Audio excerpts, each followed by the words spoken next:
Hi, everybody. Welcome to the MTN DEER podcast. I'm Rodney Elmer, and we've got everybody in the old sound studio today except for Cocoa Puff. No, Puff. I know. The boys and I are here, and today we're going to talk about being comfortable in the woods. Yeah, we want to talk about a few things that, over our experience of, from the day one getting into the woods to now, that have helped us, feel at home in the woods, kind of regardless of where we are, what time of season is, what time of day or whatever, because one of the things that determines how well your experience is when you're hunting is, what your environment's like, and being able to deal with whatever the woods are like and what your gear setup is and all these other things. So we're going to kind of talk about the whole umbrella of what it takes to really be, at home in the woods. And, of course, getting everybody that you want to hang around with or want to go to the woods to be comfortable too. Because that's an equal thing too. I can remember the very first time I committed to going out and spending the night in the woods.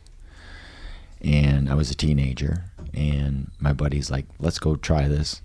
And we'll go to where my tree stand is. It wasn't a tree stand, his stand. It's like where he always sat.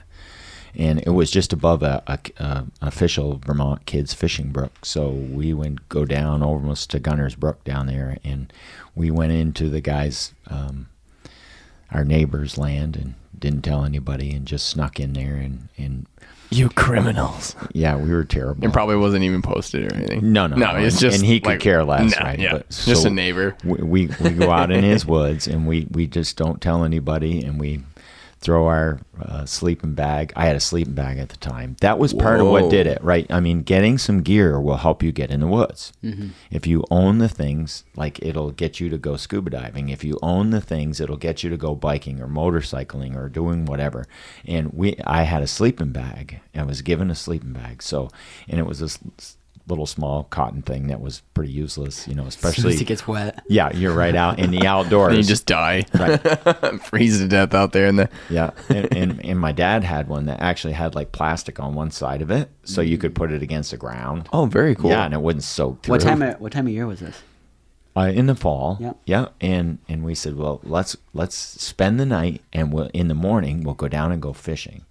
So we brought some hot dogs and a can of beans and stuff, and we built a little fire in the woods. We were scared to death, to go out and build a fire and have it get away from us and burn the woods down, and we would be blamed for all kinds of things. Well, that was back when Smokey the Bear and stuff was becoming a big thing, probably. The marketing was just no fires. Humans cause most of the forest fires, and they were probably just pounding you with all that back when you were a kid. Sure.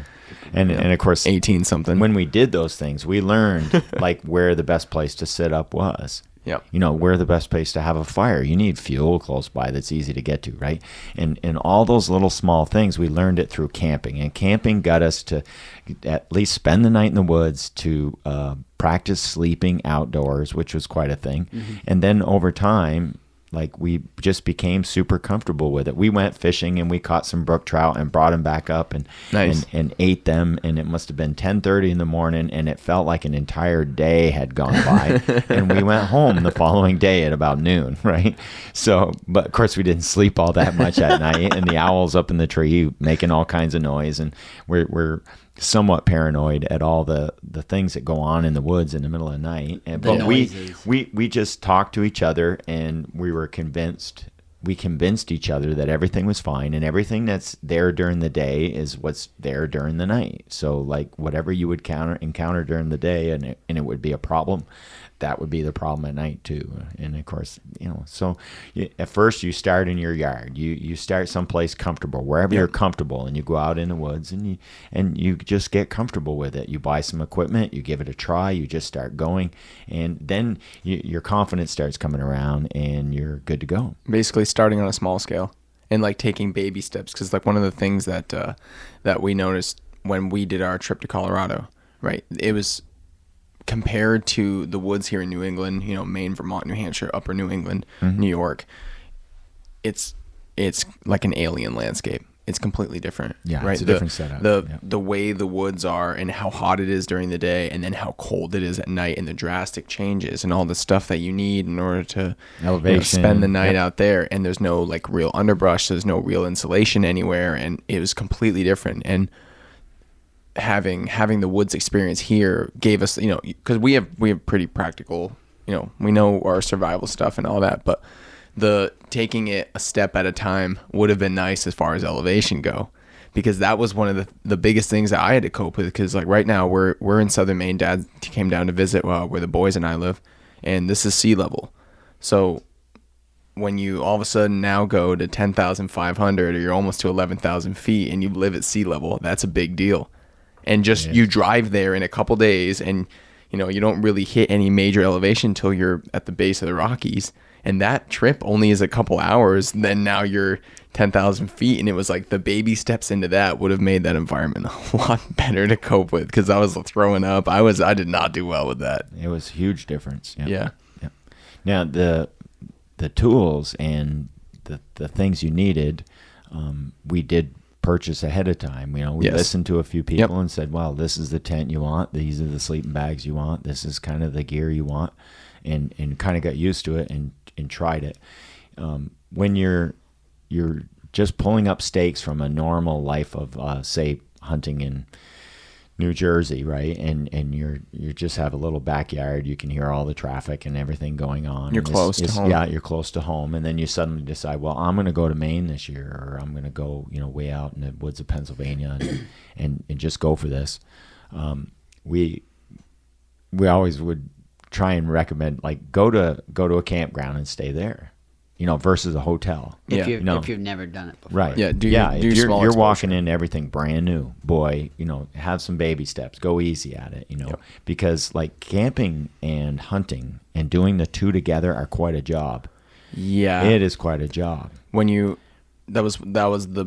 It was just like nonstop woods all the time. And you didn't, because when you hunt during the day and then you get to go back to camp or you go back home at night, you have all of the home environment, right? You can take a shower, you can relax, you can dry your stuff, you can have something good to eat, you can have some water, you can do all of these things. But when it's camping, it adds so much more procedure and so much more work you have to do. And it also kind of cuts your hunting short, because you're like, well, we have to get all of this other things set up, especially if you're mobile. Like, because we pack it all up and, it's on your back. And now you're going through the woods, and before dark, you're like, well, we have to find a spot. We have to get things going. We have to consider a fire. We have to do all this. We got to get our food going, blah, blah, blah. And now your hunting window from the time you wake up and set off to the time you have to pitch camp up again is way narrower. So it really it's so much work. And it's like, it's tiring to have to build your house. You know what I mean? Like hunter-gatherers, nomads out there, they're tough people. Right. Yeah. Plus, you have shorter days. Yeah. You have less daylight. And because it's the fall. Right. Because now you're out. You get up at 6 o'clock or whatever, or if you're at your camp, you get up before daylight. You'd have breakfast and all this other stuff. Mm-hmm. When you're camping, you don't have much for light and all this other stuff, and you're like, I didn't sleep well, so I'm just gonna sleep in until I can start to see things. Yeah. So that way, I don't have to carry a flashlight around and be like, the quality of sleep. You're absolutely right. Totally quality different. of sleep changes everything, right? If you don't sleep well and you're working hard during the day, you like after a few days, you're worthless. Right. You have no energy. You're just beat. Right. It takes a toll pretty quick, especially hydration too. Right. There's so many little things that you don't consider when you're staying at a camp or you're staying at your house and then hunting out during the day and then coming home. There's so many other things, and if you're gonna start backpacking and do all that, that's something that's like, it's way, way, way bigger of a thing to take on. And it's like, it's a good thing that we have so much exposure time hunting and dealing with that stuff, because that would have been quite a shock to come out cold bore and do that. Right. For sure. But we don't do that. We don't go out and just camp and out in the backwoods of Maine while we're hunting. We have a camp that we go back to and have a shower and have all this other stuff, because the luxuries. And you don't have the outlet, so the cameras don't get charged that well. It's really it's a shock when you're out in the woods all day long. You're soaking wet. It's been snowing or whatever. You're damp. You're cold. And now you're going to stay in the woods, and it's going to be night, and you're going to be damp and cold, and you're going to be living with it, right? It's quite a thing. And like, especially if it's a situation where you have to spend, there's no choice, right? You got hurt, you were in the woods, you were doing something. It's one of those days when you're really super uncomfortable, and now all of a sudden you're exposed, and you have to make it, and you got to be there. Like, your mental game has to be really good. You have to be able to stay cool, calm, collected, and And of course, most of us have never tested ourselves in those kind of situations. Not really tested it. Not like, Right. you know, it's you got 2.5 feet of snow and you have to go find a spot to sleep. Yeah, build a fire. Yeah, haven't done a whole lot of that because you haven't needed to. Yeah, it's And- rained for 4 days, and you got to build a fire in the that's woods, one of and the everything's things. wet. That's one of the I mean, things it when you takes practice. started out this, you were talking about you and Tim, right? Yeah. And you guys were, you know, practicing when the conditions were good. But the biggest part of it is all of the knowledge and all of like arming yourself with knowing how to, and then practicing it before you need to. You know, like it's good to do little tiny bite-sized pieces and slowly get acclimated to different kinds of woods and being out there and, you know, getting used to feeling, you know, how you feel in the woods and getting used to all that. But the thing that's going to bring you there is being comfortable because you know everything that you could run into. Yeah. You know? No, and even if you, and there's so many aspects to it. There's the aspect of your clothing and how to dry it and take care of it. There's the aspect of building a fire under any circumstances and having one that's good enough and takes care of you that well, right? I mean, when it's snowing or it's been raining for a week and you got to build a fire with nothing but wet sticks everywhere as far as you can see, it's quite a job. You know, I think that's why like a lot of this bushcraft type stuff It's getting big. that are people watching. It's really a big thing because Good stuff. It's woodsmanship skills that you need to learn, but you have to do it incrementally. Because, you know, building a fire when it's raining or building a fire when it's super dry and you don't want it to get away from you or in controlling With it, one right? hand. Yeah, with one hand because you fell down and got hurt, right? I mean, there's a lot here. And if you test yourself and work through each of the skills and work on the ones you like the most, the ones that you're attracted to, right? If you like fire building and you want to get good at it, practice fire building and do it in several different ways and under a lot of different circumstances and figure out what works the best and how to work it and get it to work.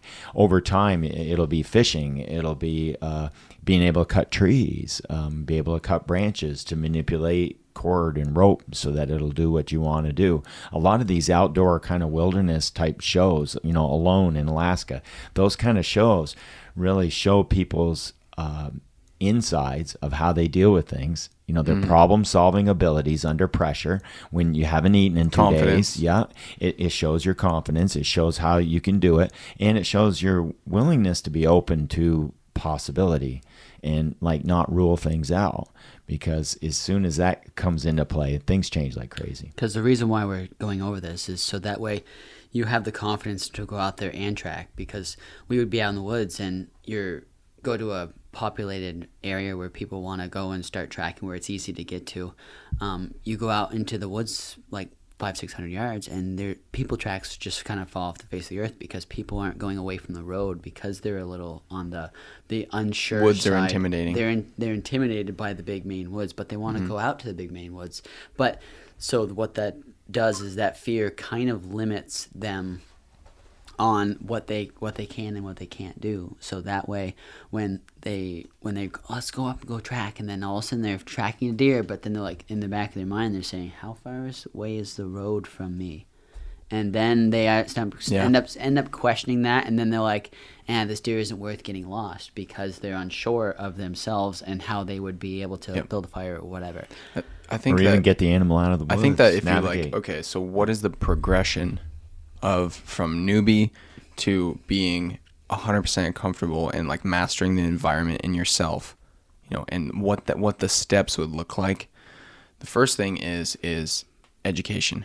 Always start any kind of learning process or any kind of doing process with education, because one of the things that like Casey and the boys and I have just started getting into was spearfishing right here on the ocean. And it was like, okay, let's download and learn everything we possibly can before you buy your first suit, it's the same thing with deer hunting. Before you get your boots, before you get your rifle, before you do anything, you say, what do I need to know? And you just need to start learning about it and start researching it. Like, how does it work?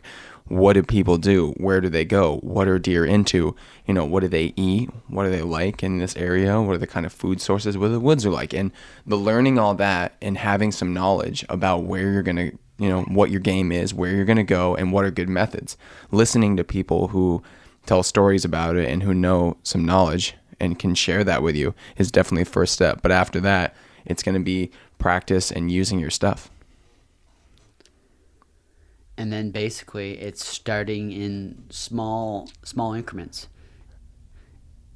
And and you'll have to like pick something and then work on it. Like if it's your navigation, right? You'll learn about compass. You'll practice that, and even that'll be incremental. Where you'll try it in your yard, and I would set compass courses up for you guys. Right? I give you targets. I'd say start right here, these degrees, and then find the next target, right? And then you guys would go target to target to target, and you'd figure it out. And the 6-pack of Pepsi waiting at the end for you, right? I mean, you have those kind of things set up. Geocaching, right, awesome. Is a great way to learn your GPS and to really get it down. And it's fun.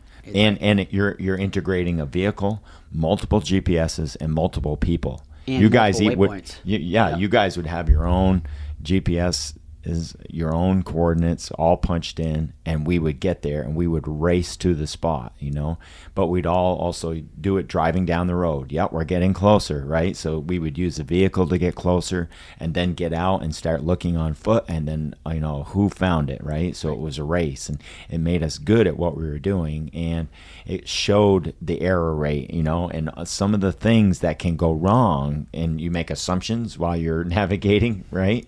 And how you apply all those, that's big stuff. And it'll also go to fire building. It'll go to maybe shelter building. It'll also work on like how far you can walk in a day, how you can remain calm when things don't look good, how you can stay enthusiastic when things aren't going that hot, right? One of the things that, when you're, like you had said earlier, one of the things that stops you from really enjoying and being fully invested in your hunt is worrying about getting home.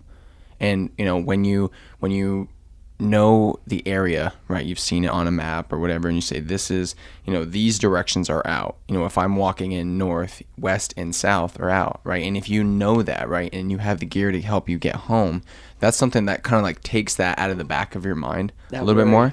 And, when you develop your navigation skills, when you can get out of the woods, you're not as worried about getting into it. Mm-hmm. And most people, I think, are not that worried about, coming home. They don't want to be out there in the dark. Right. Because navigating the woods in the dark is completely different. Mm-hmm. Oh, that's one of the other stages that and when you have a it's helper, uncomfortable. Yes, your first time out when you're quite a ways, because the thing about tracking is your exposure to running into issues is more, because you're going deeper in the woods, you're covering more area, you're moving. There's so many other components rather than going out into the woods half mile to get to your stand. You have that half mile, you have the stand itself, and it has its own dangers with that as well. But tracking, I think, is one of the biggest exposures to the kinds of things that can go wrong, right? Because you're walking, you could trip, you get a stick in the eye, you could end up going way too far, you can walk and get turned around, right? Because you can end up moving into unfamiliar area, and the land can steer you, and you can get lost way out there, and then people have to come get you, or you have to figure out how to get home. The pieces of it, it takes a bit to get used to it, and definitely not being too concerned with how far you're going all the time, right? The incremental distance thing, because people have in their mind that tracking, right? And if to be a good tracker, you have to go a long ways, right? Like everyone wants to track 100 miles, like, oh, wait, 10 miles today, and most of the time end up walking just so they can say they walked really far. When we shoot deer most of the time within a mile from a logging road. Within a mile of the road from the, like, grunt buck. Yeah. He was probably we dragged from him, the landing that we maybe 3/10 of a mile. Yeah. Yeah. It was a short drag. And a lot of times in paper company lands, the amount of logging roads and stuff, it's easy to go out into those woods because there's logging roads everywhere. It's easy to get out, right? Because there's skid trails up in the woods, and it's still big stuff, and you can go a long ways, and you can get high up in elevation and whatnot. But it's easy to start incrementally on those kinds of areas, or like your forested land, your state parks and stuff. Those are great places to get exposed to it. It's basically go for walks in the woods and start going farther and farther and see what you run into, but bring your stuff with you. And pay attention to yourself and your feelings, because you'll go out and you say, and then all of a sudden you'll like feel something like, I'm not too sure about that. And that's probably a little bit of your fear that you're of of something happening to you, or getting a stick in the eye, or of falling down and getting hurt. And those things, if you kind of work while you're out in the woods, and if you work towards, if you say, I know I'm kind of scared of falling down or whatever, work towards something like that. Work towards, hey, let's pretend I have a broken leg. Okay, now let's see what it would take to get me out. And then you say, it's not really that bad. And then now that kind of brings your confidence up, so that way that isn't playing into your mind while you're hunting, and you can focus on the act of hunting and active tracking, not focusing on the aftermath. Having hunting partners that right. you can count on too. That's right. It is different going alone versus you have to definitely be a lot more conscious of these things when you're by yourself versus when you're going out with your hunting partner. To touch on that, an old girlfriend of mine came up to camp with us for a season, and her and I went a long ways on a deer, and it was really late, and she wanted to keep going. I'm like, okay, I know my bingo, and I also have the mental fortitude for it. And of course, she was very new into hunting, and we were probably, I think we were around, like, what you think, 5 or 6 miles from where we got dropped off. Yeah, probably total walking. Yeah, total walking alpine miles. Out and around, yeah. Yep. And then on our way back, I think it was like 2 o'clock when it was about 2. We shot at the buck. I shot twice and I missed twice. It was 2 running shots. She wasn't comfortable, so she said, you go for it. And I took the shots. Didn't connect. Deer was fine. But when we decided to go back, it was 2 o'clock and we still had a solid 3 miles to get back to where we can get picked up. And as we're going, of course, it's November. It's dark at 4 o'clock and you can see good on the road, but in the woods it's dark. Oh yeah. And coming back, and her mental stability was breaking down because of all these fears of being in the dark. And as a mentor in that situation, it was really important for me to stay calm and collected and logical, because I needed to keep her from going off the end and making a mistake and getting hurt, or me getting hurt. Yeah, and just working through it. Right. If both people are kind of scared. If both people are messed up, You can add to each other. That's right. you're going to amplify each other's issues and insecurities in the moment. So it's really important, especially if you're a mentor taking somebody out, whether they're an adult or a child. It's really important to make sure that you keep in mind that their mental stability in the moment too, and all of their issues. And we ended up getting back and everything was fine, but it took her a really long time before she'd go out tracking again. Right, at least a farther distance like that. Right, and we went a long ways. And for me, that's my average day. I mean, I don't always come back at night, but more often than not, I'm a long ways away. That's one of the responsibilities of being a mentor is making sure that you don't just like overly expose your mentee. Take your person you're taking out and just say, hey, let's give them the whole load. Let's go as far as we want to go. And then they're like, that would end up causing them to shy away for like what she did. Having her, because if it took her a while to get back into the swing of things, because you kind of scared her, and she was like, oh my God, I don't want to do that again. I don't want to experience that anymore. Yep. So giving light baby steps, especially if you're a dad and you're taking your son, your daughter, or one of your relatives out, if being slowly exposing them is really key, is what you did with us, Dad. He took us out and said, hey, let's play a game. And of course the three brothers basically, we ended up kind of competing against each other. A lot of times we say, who could do this? Sibling rivalry. Exactly, which made it so that way, of course, we had a team to do it with. So which was great, because we knew we couldn't fail, but it was fun to say, okay, who could build a fire the fastest, and then we'd like have a fire but have a string over it, and who could burn their string to drop a can or whatever first. And that's what we ended up doing, those kind of games. But then when you're in the woods, now those skills come back. Those games are so important, because it's like it made it so we're quick. We know exactly what to do, because we had to build a fire quick, fast, and make it hot, so that way it would burn that. But when you'll have a fire that you need to dry yourself out with. You need one that's quick, fast, gets you some heat, so that way you can dry out. And all of those components are so important when it comes into a survival situation. So that those are some of the stuff that we ended up doing. But yeah. Another good thing too, Dad really prepped with us is he kind of prepared us for being by ourselves in the woods. You know, you have to be okay with being alone in the woods. Because even if you go out and you're double teaming and you end up one person is going to stay on the track, the other person is going to split off and take another deer. And if you all of a sudden now you're by yourself, you have to be able to be in that situation. So Dad would take us out when we were kids and we'd go out on a trail and we'd walk, and then he would just stand there. And of course, we're kids, we're just exploring. And then we walk away and of course, you take a step to the right or left in the woods and the whole perspective shifts. Mm-hmm. So all of a sudden now we can't see Dad, and we kind of just sit there and we're looking around like, okay, where's Dad? I'm by myself now. You look, and then and of course Dad can see us. It's not like we're gonna get hurt or anything because he is 4 feet taller than us at the time, and he takes us out when we're like 6-7 years old, and he just takes a step to one side or the other. That way we can see him, and he just waits, and then. Right when we're starting to get a little panicky, he would whistle or make this quiet little sound, and to catch our attention, we look and thank goodness, there he is. Okay, well, okay, good.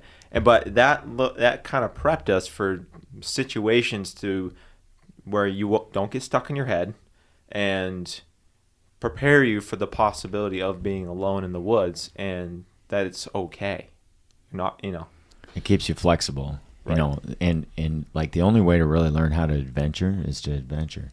Right, but small steps. Right, and do small ones. And as you do small little adventures, after a while, you find out what you're good for. Right. You know, and you're building the confidence in your abilities over time to stay calm, to do what you need to do, like build a fire or navigate to a friend who has a deer down.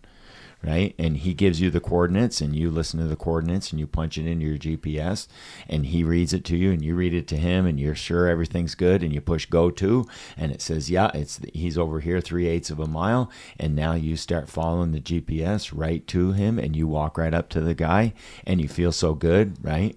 Or it's the end of the day, and it's dark, and you're up on top of the mountain, and you've got to leave the deer for the night. Look, we've dragged far enough. I'm not dragging anymore. We'll come back and drag in the daylight, right? This area we're going through is thick and nasty, and I don't want to do it in the dark. Let's just get out of the woods, right?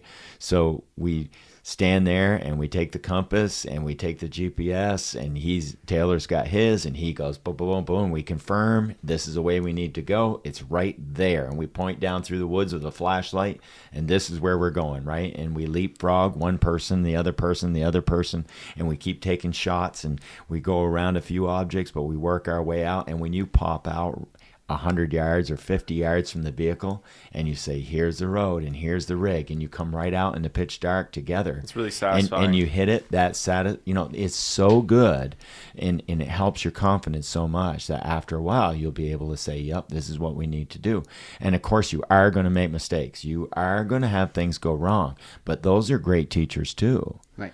You know, provided you survive them, right? So don't set yourself up set yourself up for little mistakes, not big mistakes. Right, and then just work through them, you know, and those will be the things you'll never forget again, you know, and it'll help you. Having a mentor, I think, is one of the biggest things. And it doesn't necessarily need to be anybody who's super, super, super experienced more than you. And, you know, the kind of thing doesn't have to happen when you're young. You know, if you're just getting into it and you're like 30 or 40 or 50, you just go out with somebody who kind of already knows what they're doing, and they teach you the ropes, and it'll, you know, get you the exposure and get you the, you know, hands-on kind of, you know, teaching that really brings your confidence up. Because the same thing is that if you were driving a car and you never had anybody in the car to instruct you while you were going along, it would be way more stressful. Yeah. You would, you know, your learning process, and you would push back from that experience so much more. But having somebody to help coach you through it is awesome. Even if they're a peer, right? You both learning, go out together. Well, I was going to say, like, if you don't have an expert, at least have a friend. Have somebody. And you'll have someone else to learn with. Yeah. And you can troubleshoot off each other, somebody you get along good with, right? And you can troubleshoot off each other and learn and go. And now you can kind of, you can share your experiences. You're feeling good about it. And now you can't wait to, like, go with that other person, learn some more, you know? And what one learns, it'll teach the other, and you back and forth.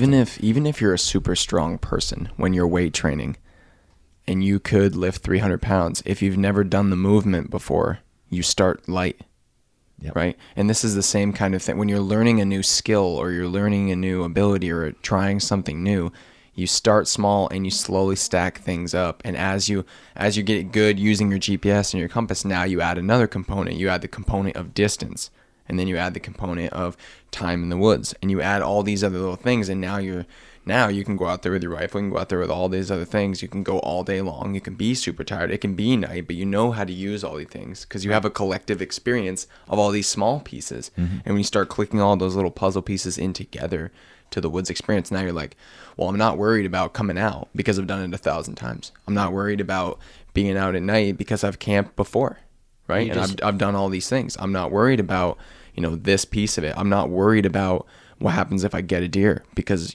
I've been with somebody, I've been coached through it, I've seen it, or I've already got one, right? And all these other, like, there are so many little facets, but if you can bust those up, the how to deal with it being night, how to deal with the temperature and the weather, how to deal with when you're tired, and how to use all your gear. Yeah, how to break it down and into how to chunks. how to get out of the woods. And if you put all those things together, now it's like, it's going to be super easy, and you have a chance to now just go and experience the woods. And as you stack up time in the woods using all of these things, now it's just like, this is a walk in the park, literally. You can just go out there, and now you can move through the woods, and you see trees, and you're doing this, and you're following tracks, and you're just lollygagging and doing whatever, and you don't have a care in the world because you're so used to being in the woods. Getting used to it and getting used to using all your gear is what makes you comfortable and confident. That way you can actually experience tracking. And now you can hunt. Thing, right? Because now you can actually experience tracking, but not have to not experience it because you're too busy thinking about something else or doing other things because you're too busy looking at where you're walking because you haven't walked in the woods enough for your feet should know exactly where to go. How to step. That's right, because how to step and where to step. At first we had to look and say, okay, we have to step here, have to step here, have to step here. But then after a while, your body just did it, and you didn't have to think about it. Dad, you were talking about multitasking yesterday, and talking about how having so many different things on your mind affects your ability to do any one thing well. Well, you add on top of the multitasking some ego, right? Of like you're being hard on yourself. I should know this. What's the matter with me, right? Mm-hmm. And then now you're hard on yourself, and you start making even more mistakes because you're upset, right? So staying calm, cool, and collected, and doing multiple things at once, and being able to be in some flow, right? To feel good and harmonious with the woods when they really do. They're on your side. They work with you. If you work with them, right? They work against you. Nature's got some laws. There's some laws. You have to pay attention, right? It's cold out, right? If you have to wear a coat, right? Yeah. So like when you learn your tools, you learn your confidence, and you also learn where you're at, and you accept where you're at, on a personal level, and not take it away from yourself if you don't happen to know something. See, especially like with guys, right? They want to know it all. They want to be perfect from the get-go. They want to come out of the gate and be perfect at it. And it's like, well, you might or might not be. And sometimes what you think you're really good at, you may not actually be that good at. And Mother Nature is going to test that, right? Yep. Your situational circumstances that pop up that you weren't expecting, and like you've put some pressure on yourself to be able to do something, it can give you a bit of a meltdown, and now you got to get back onto it again, and you have to be able to like step out of at least some of the thinking part of your mind and get back into the automatic part of you that allows you to do tons of things really well that you're really familiar with. And of course, in order to be familiar with things, you have to practice. You have to do it. And you have to just do it. You got to get out there. Yeah. So like if it comes to, your ability to stay cool when things don't look that hot and it's not going the way you thought it would, right? a lot of times nature has a great way of mixing things up. And the deer will say, well, how do you like this river? How do you like these ledges? How do you like this big slippery slope I just ran up? How do you like all these other deer? I'm going to run through all these camps and come out on another road 5 miles away. You know, how do you like all these Now things? you're not where you said you'd be. That's right. You're not even close. You can't follow your plan now. Are you going to keep coming or not? Plan right? is huge. And of course, there's tons of decision-making things when you're in the outdoors. You're making decisions, and some of them are very important. Right, they could be key They're to big. what happens there at the end of the day. Yep. And of course, as soon as you're unable to make a decision, especially if you're forced to make a decision, right? Decision-making capability and then working with it is part of woodsmanship. And It's taking a big part of responsibility it. for it. is a big Absolutely, thing. because the outdoors is bigger than you and me, right? I mean, we have to completely be able to work with that. And if we can stay calm, cool, and collected and use our best survival tool, right, our brain, and take inventory of the things that we have with us and what works and what we are able to do, and to not focus on what we're unable to do, The other and big figure out what works. Oh, sorry, I didn't mean to cut you off. Yeah. The other thing to do, once you have some confidence, you know how to use your compass, know how to use your GPS. Challenge yourself a little bit to make sure you really know, like you said, make sure you really understand what you need to do by problem solving. So everything works good, but you're on your way back to the rig, end of the day, you didn't get your deer, so you're just heading back. You know which way to go, but now pretend you dropped your compass and it broke. Now get back without using your compass. And of course, be mindful of the situation. Right. If Don't all get this, yourself in trouble don't practicing, actually get but- yourself in trouble by practicing. Right. But do a little problem solving and be like, okay, now I don't have my GPS anymore.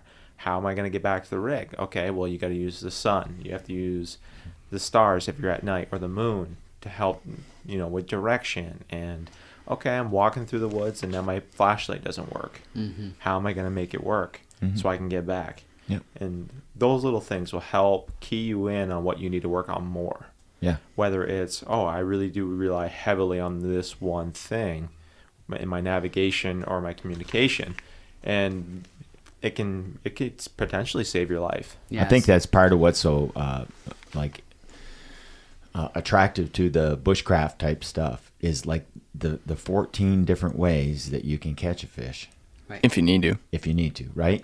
Because you could do it this way, you could do it that way, you could set up a trap, you could, right? You could use a gill net, right?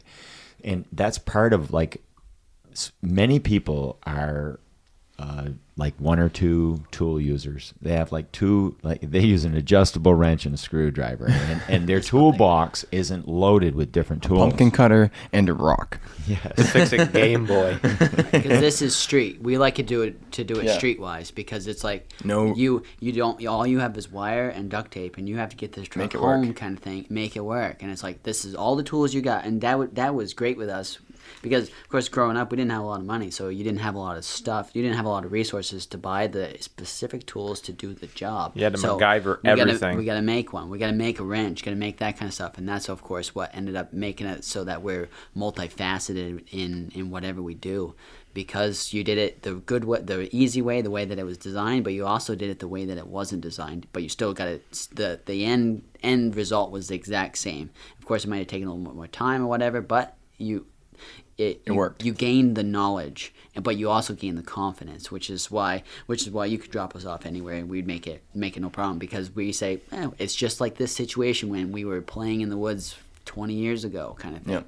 And you just got to do it in small incremental steps and ask yourself, what could go wrong and how can I make a game of the thing that went wrong, so that way it's easy, so that way I'm prepared for it, so your toolbox can grow. Yeah. You have to practice using your toolbox, and you also have to see what people have in theirs. That's yeah, right. so the off season, in the summer, the spring, the winter, when you're scouting or whatever, go through a few of those woodsmanship skills. Work on your woodsmanship skills all the time. Yep. And it's something that you can do all the time, and it will help deer season out. Mm-hmm. It will help the rest of your life out, and you'll know how to do things. You'll know how to steer yourself to where you do best. Yeah. And that's important. And each one of us has some skills that somebody else doesn't have, or somebody's not as good at. Or they haven't had the time doing it. Right. And that's picking your hunting party for that is we all kind of fill in gaps that the other people have. So it's like we're a pretty solid team. Sure. After a while, it's a tribe. You know, we're each contributing what we can do and how we can do it, and of course we know who's best at one thing, maybe, you know, out of the group of us. But we also will pick his brain when it comes to those things and say, hey, what's the deal over here, you know, and then apply it, and we can hear each other's voices in the backs of our mind, right? All of the teachers of the past, right, should be able to come forward when you hit a bump, and if you can keep the rational side of your mind thinking positive, working for you, and being not only a good employee for you, but a good boss for you, and keeping you on straight, and you say, okay, and you talk yourself through all those tough moments when you're really worried about how things are going, and be able to apply it. One of the things I like to do is when I'm learning something new, or I'm getting into something, and you know, I'm in the learning phase, right? Because I start every process with the education piece. Before I make any decisions, before I do anything, I want to know some stuff. I want to know not only what really works, but what does not work, right? So back to the whole spearfishing thing that we're getting into. The first thing I want to know is why people are drowning, right? What's the number one problem with being in water? You can't breathe, right? And of course, we're free diving. Pulmonary embolism, what's that? Yeah, I don't know what all that is. So That's it right. was like, how do you breathe? How do you hold your breath? How do you what kind of things do you need? What kind of techniques are they using? You know, and one of the things I really want to learn is what happens if somebody blacks out, right? Because you're holding your breath, and if you have oxygen issues and you're not getting enough, and you're tired or whatever, if Casey or Ryan black out, what am I going to do? Mm-hmm. How do I save them? How do I bring them back, right? When I'm going out with one of my party, how do I make sure all of us get back, right? Because when they send somebody into space, there's so much background stuff that works, and going into unfamiliar territory is always the same. It's always the same. There's so much risk that comes with going in the ocean, flying, going into space, going into the woods, digging underground, right? There's so many. As soon as you leave your comfortable environment, there's so many pieces of gear, and there's so many things to learn, and then there's small practice and trial and doing it with people. Mm-hmm. Go with somebody. Whenever you start anything new that is even remotely uncomfortable for you, when you learn to drive, you bring somebody. When you go swimming, they tell you not to swim alone, right? You bring somebody. When you're going out into the big woods and you're going to be 3 days, whatever, in the Rockies or up into the Ontario or the North Maine woods or something, bring somebody, right? Bring somebody with you. One, it's a safety precaution. Two, it's a partner to share the experience with. And three, it could be a mentor or someone for you to teach as well. That's right. Mm-hmm. Even if they're the same experience level you are. Because we have so many background things, right? We set a plan for the day. We know how to use all of our gear. We have a lot of gear that we bring with us in case of this. So we have contingency stuff. We have multiple fire starters. We have multiple sources of electricity for all of our equipment that we bring. We have multiple vehicles with us. We know the area really well. We know what we're not supposed to do. We practice first aid. Like, and you have all this background knowledge and practice that now you just go do it because you're not worried about it. And you say, well, we have all the stuff in case we need it, and if we run into a roadblock, we'll deal with that later. But don't be constantly thinking, if I fall down right now, what am I going to do? It's like, no, you just learn, you practice, and then when you have to, you do. Right? The rest of the time, you don't worry about it. You just do what you're going to do. Go tracking. Go deer hunting, like whatever. Right. Not to mention, like, at first, you may have everything and the kitchen sink in your bag, right? And you slowly empty out. Right? And after a while, you get carried. It's sick of carrying all this gear and all this stuff, and I don't really need this third radio. Then you bring right? nothing with you, and you get. Well, yeah, right. And then all of a sudden, you start getting good. You're confident, everything's going good, and then you stop following a couple rules. You let a couple major rules down. Yeah, and you then cut you get corners. in trouble. Yeah, you get a little complacent about something, and then. Now here you are, relearning the super important rules, the ones that you hey, these are the rules. And of course, when you do have the other person, they can be really good at helping you stick to the rules. Especially if there's different experience levels. Yeah. You have to have a Cocoa Puff because he's the one who's like, all right, you got all this, you got all that, do this, where are you going? Jimmy's our guy. He keeps us all in line. He's on the runway and he's doing the checklist of all the planes, different wiggles, right? Do it here, do it there. Can you do this? Casey, you're bringing battery. Yeah. Have you got gas in your tank, before you take off? But that's important because once you take off and you go out in there, you've got to have enough fuel and enough of what you need to get back to where you need to be. Right. And it takes practice doing these things. And when you add on top all of the surprises that your adventure will hand to you, which we welcome the surprises. We really do. Some of them are like, oh, man. That sucks.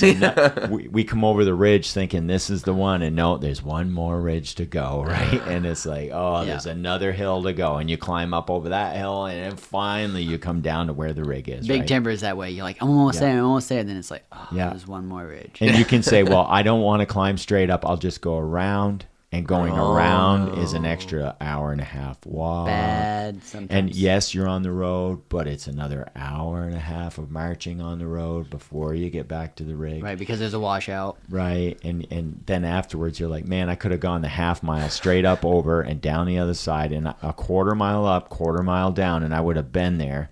Now I'm an hour and a half on the road walking all the way out around to get in the rig and then go get somebody who's been waiting and they're cold and tired. But then you have another thing on top of that. It's at the end of the day. And you're pooped. So do you climb up and over the mountain again at the end of the day and come out of the woods at night on the other side? Or do you walk the rest of the day, daylight and then night on the road? Right. Back to that decision-making stuff. And you're going to be making... You'll feel the times when the decision is going to be a pretty big one. Yeah. You can, feel it, You'll and know. you say, ooh, here we go, right? So you start weighing the odds, and what it's going to be, and you go through it all, right? And you have to make the decision and then plow into it. If you've done your pre-flight checklist, You're good. it'll be all right. That's right. If you've made your plan, people know where you are, and you're not gonna die out there. Right. The odds are so bad of something really bad happening to you. They're actually really bad. Really bad odds. I would roll dice on it. No problem. Sure. Yeah. We've had a few, in 25 years, we've had maybe 5 or 6 times where we said, ooh, this could get real serious. Mm-hmm. It starts somewhat serious. Okay, let's find them. And then we go into a major search and we look for an hour and a half with vehicles and radios and checking and where the hell is he, and we can't pick him up anywhere and he's not talking, or we only hear a little bit of garbled and we can't tell and we didn't get it. Because there's no radios out there that aren't junk right now. Right. They're just not. So your radio might let you down. Any electronics can let you down at any second. You can pretty much count on it letting you down. That's the plan Bs that you have, and you basically make do with what you got. And when those situations come up, you make the best of them, and you just got to do it. Yeah, and practice little small things that you really like. I've been watching this fella, and he's got not overly great skills, but I like to watch his failures, right? And where he was really cold. What went wrong, why it went wrong, and how he redid it. I mean, example is a great way of teaching, and that's one of the parts about YouTube we love so much, is that it's a great way to teach.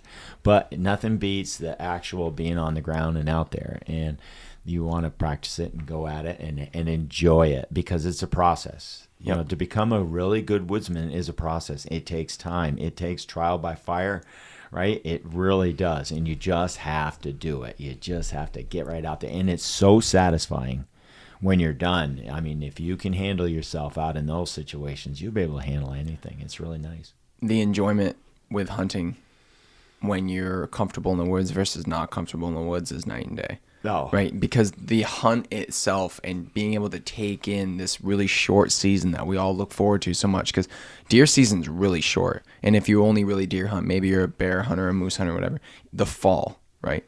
The time that we all get to spend in the woods is really short. And weekends. And you don't want to spend that time being concerned with where you are, what you're doing, what's going to happen in a little bit. You want to be able to soak up deer seasons, because, you don't have 20 years to deer hunt. You only have 20 times to deer hunt. 20 seasons, that's all you got. Right, that's it. 20 years. So, and you want to be able to take in this whole process, and you want to be able to give it your all when you're chasing down a big buck or whatever, and not be concerned with all the other pieces that go with being in the woods. And if you can get a good grip on all these things, the hunt itself becomes so much better, and the enjoyment of all the people around you just gets to be that much more. And then you can actually go get that big buck too. There's some uncomfortableness right? People are not used to being uncomfortable at all. Well, we they don't want to we wait have become for a very anything. comfortable society. Yeah, they don't want to wait for anything. They don't have any idea how far they could possibly walk in a day. They don't know how cold they could be. They underestimate themselves. They don't know, what they're good for on so many levels, and how strong they really are, or how not so strong they are, and they think they are stronger than that. Overestimate Right? their abilities. Yeah. So like, there's a lot of like different levels. Why of is everybody yourself looking at that me? As soon as he said that, they overestimate their abilities. Everyone goes and looks right at me. What are you talking about? No, you do great. Yeah. He says trailing off. No, Yeah. no. Nah, man. Yeah, No, totally. you did great. Yeah, no. I've just been doing this for 20 years now. So the bottom line is get out there and do it. Go ahead, try it out, talk to some people, and take some baby steps and learn yourself. Yeah. Surround yourself with like-minded people, and people who, like what Tara mentioned earlier, that balance out each other. So like, just because someone's really good at one thing doesn't mean they're good at something else, and you Very can make true. up that gap. Use and people you to can fill your learn gaps. from each other and share stories, share experiences, because those are such great learning tools, especially for closed-minded mentalities. So people who don't like to share information, they don't, because they feel like there's not enough abundancy for them, or they're going to miss out or lose something. Those people still have so much to offer, even though they're tight-lipped. You just have to learn what to listen for. Yeah. So when they're sharing their deer hunting experiences, or like they went hiking and this happened, listen to those stories and pick them apart a little bit, and you can learn a lot just from what they're willing to tell you. Yep. And even more that way than what they let on. Yeah, read some books, and the other thing too is everybody gets really caught up in the kind of gear and what gear to use and what gear to buy. And here's kind of the problem with that. The theory behind all of this is the same. Navigation, GPS, and compass, and staying out overnight, all the theories the same, but there's going to be a methodology, and there's going to be specifics that are going to work for some people in some areas and aren't going to work with others. It's almost like cars. There are so many different cars out there, and if you ask each person what kind of car they like to drive and why they like to drive it, right, they're going to tell you this is the one you should buy, right, because it's the one they like and the one they use, right? We love lacrosse boots, but they might suck for what you're going to use, and you might hate them, Right. right? You might put a pair on and be like, these boots kind of suck, right? They might not fit you well. So it's, if there's a resource that you like and that, you really want to, pick apart and listen to what they have to say, listen to more than one person on any topic, whether it's staying out overnight, how to get a deer, how to do this. Do some research. Yeah, and you pick from different areas Cross-referencing. because each person's going to have a little gold nugget that if you put it together, you're really going to have something, Yeah.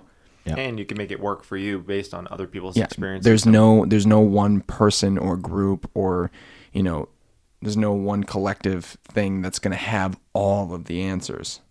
The experience and all the good things are going to come from a multitude of people. And having a multitude of resources and deer hunting stories and all these other things are really going to help verse you and get you into a good situation and get you off to being a good woodsman or woodswoman. And have at it. Yeah, just go for it. Just have Go at for it. Just do it, and you'll pick out the teachers you like, and you'll absorb what you can. Ask Remember, questions. You teach you, right? So you got to almost go out and have a problem, and then come back and ask somebody. It's almost what it is on a lot of sometimes different things. Failures teach better than victories. Yeah, and like when you're now open to learning, when you go out and you have a hiccup, that's the only difference between the journeyman and the apprentice, right? The journeyman knows how to fix his screw ups. Yeah. And the apprentice How to get just himself doesn't know back how out to, of trouble. doesn't know how to fix these things. So, Yeah. like The that's- master has made more mistakes than the student has tried. right? And even then, the master's advice worked for him. It doesn't mean it's going to work for you necessarily, and you're going to have to figure things out for you and what works the best. But that's no big deal, and that's actually part of the fun of it. Is like deciphering this whole thing. It's a giant investigation of yourself and what your abilities are, and then improving them. And there's a lot of gold nuggets we just gave you, but you might not understand them until you have those experiences to say, that's what they meant by this. And so that's why you have to have those failures. You have to go and do that and have somebody beat you at it. That's why the competition works so well, is because they said, ooh, I lost. Just don't get carried away in the competition. Exactly. A lot of people can't step aside from their own ego, and they take failure really hard, or not to the level they should take it.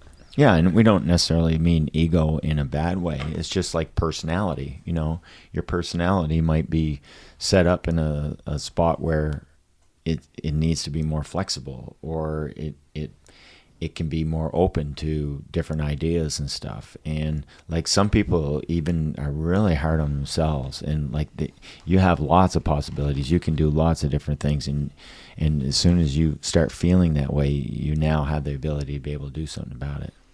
Yeah, definitely reach out. You know, if you guys have any like specific questions that maybe we can read and respond to, and that we can, you know, kind of clear up for you, we're definitely more than willing to do that. If you have any questions, you can send them over to askmtndeer@gmail.com. That's our podcast email just for you guys. You know, with your comments and things, and if you guys have any tips and stuff that we can maybe share to other people as well, feel free to send those over. Reach out on all the socials, because I think one of the best things about social media is the actual social part. You know, being able to share, you know, because you guys may have some stories, and you guys might have some things that have happened to you that could affect other listeners as well. So, you know, sharing those on YouTube and on Facebook and all that jazz, that's just going to help out everybody, because when we all share our ideas, that gives everyone who wants to start more of a platform to work off of, and that's less people getting lost in the woods. It's less people having to spend the night and all these other things. And if we can make the whole hunting experience better for everybody, then that's something we should do. You're not alone. You know, you're really not and alone. we've all done it. You know, we've all not trusted our gear. We've all overestimated what we were doing. We all, you know, went a little too far. We all made mistakes. We all, you know, didn't read our body and didn't read the weather. We've all gotten hurt. You know, we've all done that, woods. but we came out just fine because we knew our gear. We had good team. We practiced, and we just took it small, one bite at a time. You know. Yep. I think if you can follow that kind of procedure, you're gonna be at home in the woods in no time at all, because you belong there. Just like the deer do, we belong in the woods. That's why we're drawn there. You know, I think everyone who's a hunter or wants to start hunting, they're pulled to it. We're pulled to the woods. There's something compelling us to go back. It's almost like coming home, but even in your house, you gotta get used to it. Thank you guys so much for listening to the podcast here. From all of us at Mountain Deer, good luck this fall. Can't wait to hear what you guys have to say. Can't wait to share a whole bunch with you and get Cocoa Puff back. It's not going to be long, only a few weeks. We're going to be at camp. I can't wait. President's Day is the 31st. It's Halloween this year. I love it. Yeah. Spooky buck. Yeah, I've seen some great pumpkins out there sitting on stumps. The guys that wear just like straight head to toe orange. Yep. I love those. Yep. Right. All right, guys. Thank you so much from all of us here at Mountain Deer. We'll see you later. Have a good one, guys. So long. Happy hunting.